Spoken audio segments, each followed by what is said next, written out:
বলে পরিচয় বদলে আওয়ামী লীগের লোকেরা নাকি স্থানীয় সরকার নির্বাচনে অংশ নিতে পারবে। মুখে এক আর তলে তলে ওই হিন্দুস্তান আর আওয়ামী লীগের সাথে সম্পর্ক রেখে যারা নতুন ফ্যাসিজম কায়দা শুরু করেছে তাদের কাছে বিচার চেয়ে কোনো লাভ নাই। ওসমান হাদির হত্যাকারীরা কোথায়? গণহত্যাকারী ফ্যাসিস্ট শেখ হাসিনা কোথায়?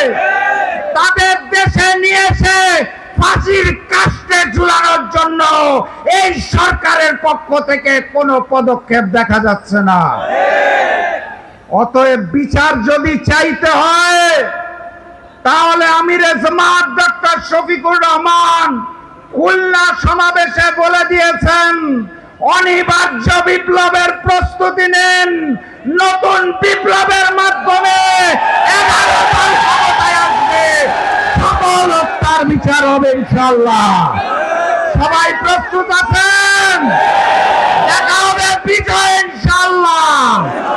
বিজয়ের পথে যাত্রা শুরু, জীবন অথবা মৃত্যু। আসসালামু আলাইকুম।